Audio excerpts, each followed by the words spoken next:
Port Gangavaram port ఇక్కడ నుంచి కేవలం 10 మైళ్ళ దూరంలోనే ఈ క్యాప్సైజ్ జరిగింది, ఈ బోటు ఘటన జరిగింది. 2 గంటల జూలై 1వ తారీఖున తాను వేటకు పోయి జూలై 4వ తారీఖున అంటే మూడు రోజుల తర్వాత జూలై 4వ తారీఖున చిన్న తాను ఫోన్ చేసి 2 గంటల 31 నిమిషాలకు, ఇది తన కాల్ డేటా, తన ఫోన్ నుంచి తాను ఎవరికి ఫోన్ చేశాడు అని చెప్తా ఉన్న కాల్ డేటా, తన ఫోన్ కాల్ డేటా, తన మేనల్లుడు గురునాథకు జూలై 4వ తారీఖున 2 గంటల 31 నిమిషాలకు తాను ఫోన్ చేసి మరో గంటలో ఇంటికి వస్తున్నాను అని తాను చెప్పాడు.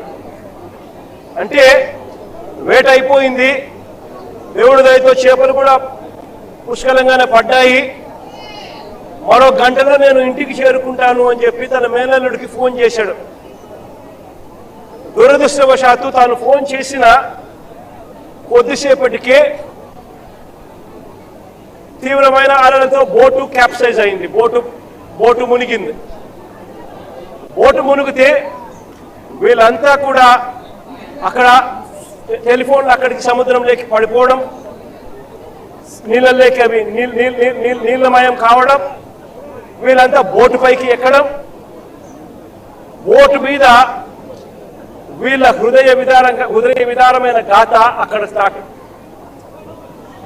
పట్టించుకునేవాడు లేడు, ఎవరూ లేరు. 10 మైళ్ళు ఈత కొడితే తప్పనిచ్చి పోటుకు రారు. బోటు ఒకవైపును చూస్తే గంటకు మునిగిపోతా ఉంది. అలాంటి పరిస్థితిలో ఘటన జరిగిన వెంటనే బోటు కింద భాగంలో ఉన్న ఒక మనిషి చనిపోవడం జరిగింది.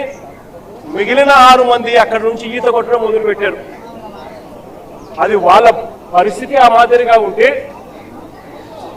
2 గంటల 31 నిమిషాలకు గంటలో ఇంటికి వస్తానని చెప్పిన తాను గంట అయిపోయినా, 2 గంటలు అయిపోయినా, 3 గంటలు అయిపోయినా ఇంటికి రాకపోయేసరికి గురునాథ్ మళ్ళా తిరిగి ఫోన్లు చేయడం మొదలుపెట్టాడు, వీళ్ళ మేనల్లుడు.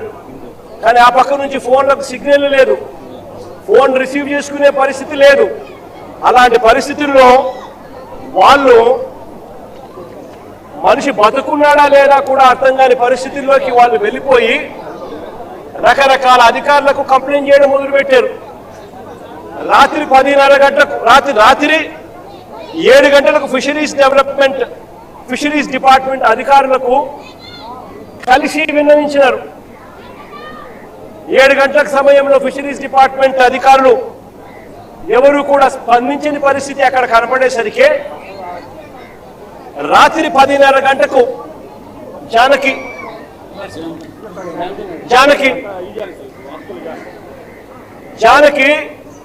కలెక్టర్లకు, సిఐకి, కలెక్టర్కి, మెరైన్ సిఐకి ఇద్దరికి కూడా తాను మెసేజ్ పెట్టాడు. రాత్రి 10:30 గంటకి పెట్టిన మెసేజ్, జానకి పెట్టిన message. This is Janaki Vasupalli, so and so, 8 members of fishermen missed along with fishing boat. Request to please pursue the search operation near Gangavaram coast. Specific coordinates తో సహా గంగవరం ప్రాంతం నుంచి గంగవరం కోస్ట్ దగ్గర ఘటన జరిగింది అని చెప్పి సమాచారం ఉన్న నేపథ్యంలో గురునాథ్ దగ్గర నుంచి ఇన్ఫర్మేషన్, కుటుంబ సభ్యుల దగ్గర నుంచి ఇన్ఫర్మేషన్, ఇవన్నీ క్రోడీకరించి కలెక్టర్కు, సిఐకి, మెరైన్ సిఐకు తాను పెట్టిన మెసేజ్లు. ఇది మెరైన్ సిఐ సేమ్ అదే మెసేజ్ మళ్ళా పెట్టాడు, కలెక్టర్ కాకుండా మెరైన్ సిఐకి. Request for coast guard search operation, families worried, kindly help sir. ఇవన్నీ మెసేజ్లు పెట్టిన తర్వాత మనం ఏమైనా కూడా ఏం ఎక్స్పెక్ట్ చేస్తాము? విశాఖపట్నం ఇక్కడే ఉంది, విశాఖపట్నం ఇక్కడే ఉంది అని అంటే దాని అర్థం ఏంది? Visakhapatnam eastern naval command head quarters. Visakhapatnam eastern naval command head quarters అంటే ఇక్కడే విశాఖపట్నంలో నేవీ ఉంది, విశాఖపట్నంలో కోస్ట్ గార్డ్ ఉన్నారు, విశాఖపట్నంలో హెలికాప్టర్లు ఉన్నాయి, విశాఖపట్నంలో కలెక్టర్లు ఉన్నారు, విశాఖపట్నంలో కమిషనర్లు ఉన్నారు, పోలీస్ కమిషనర్లు కూడా ఉన్నారు. ఇంతమంది ఇక్కడే ఉండి కేవలం 10 మైళ్ళు సముద్రం లేకపోతే గంట కూడా పట్టదు. ఆ గంటలోనే వీళ్ళని కాపాడుకునే పరిస్థితి వచ్చేది. చిన్న ఈత కొడుతూ చిన్న పరిస్థితి ఏమిటి అని అంటే కనీసం తెల్లవారుజామున 5 గంటలకు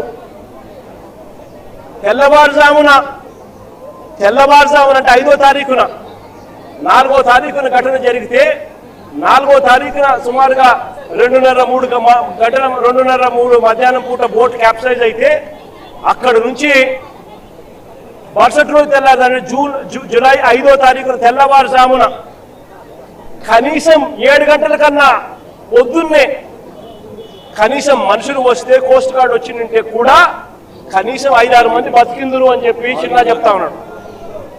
కనీసం అంటే 5-6 మంది బతికిందురు అని చెప్తా ఉన్నాడు చిన్న. అంటే ఎవరు రాలా. చివరికి చిన్న ఒక చైనీస్ బోటుకు దేవుడి దయతో కనీసం చైనీస్ బోటు కనీసం చూసి తనని కనీసం పికప్ చేసుకున్నారు. తెల్లవారుజాము పొద్దున 5వ తారీఖు పొద్దున 8:30 గంటలకు 5వ తారీఖున పొద్దున 8:30 గంటలకు పికప్ చేసుకుని మిగతా వాళ్ళు ఎవరు కూడా బతకలేదు. అది చిన్న పరిస్థితి. ఇక్కడ చూస్తే స్పందించాల్సిన కలెక్టరు, స్పందించాల్సిన ప్రభుత్వము, స్పందించాల్సిన పోలీస్ డిపార్ట్మెంటు ఎవరు కూడా స్పందించలేదు, ఎవరు కూడా కోఆర్డినేట్ చేయలేదు, ఏ ప్రభుత్వము స్పందించలేదు, ప్రభుత్వంలో ఏ పెద్దలు స్పందించలేదు. మరోవైపున ఆశ్చర్యకరమైన విషయం ఏమిటి అంటే తప్పు జరిగింది అని ఒప్పుకుంటే ఎక్కడ వీళ్ళకు గవర్నమెంట్ తప్పు జరిగింది అని ఒప్పుకున్నట్టు అవుతుందేమో అని చెప్పి ఏకంగా 3 మెంబర్ కమిటీ రిపోర్ట్ ఒక సిట్ వేసినారు. ఆ సిట్ ఒక 3 మెంబర్ కమిటీ సిట్ రిపోర్ట్ వేసినారు. ఆ సిట్ రిపోర్ట్లో దొంగ మాటలు ఈ 3 member committee finding report 3 member committee fact finding report ఇది ఒకసారి చూడండి. ఈ రిపోర్ట్ చూస్తే ఇందులో వీళ్ళు రాసిన మాటలు ఏమిటో తెలుసా? The families of the crew received information about the incident in the early hours of 5th July 2026 at around 5 AM. అంటే తెల్లవారుజామున వరకు కుటుంబ సభ్యులకి ఇన్ఫర్మేషనే రాలేదు. ఆ తర్వాతనే వాళ్ళు ఇన్ఫర్మేషన్ మాకు చెప్పినారు అని చెప్పుకొస్తా ఉన్నారు. అంటే పగలే ఒక తప్పు నువ్వు చేసి నువ్వు కన్నా సరైన సమయంలో స్పందించి ఉంటే వీళ్ళందరూ బతుకుండే వాళ్ళని తెలిసి స్పందించకపోవడం నీ తప్పు అయితే ఆ తప్పును కవర్ చేసుకునేదానికి మీ 3 మెంబర్ ఫ్యాక్ట్ ఫైండింగ్ కమిటీలో ఇలా తప్పుడు రిపోర్ట్లు రాస్తా ఉన్నారు.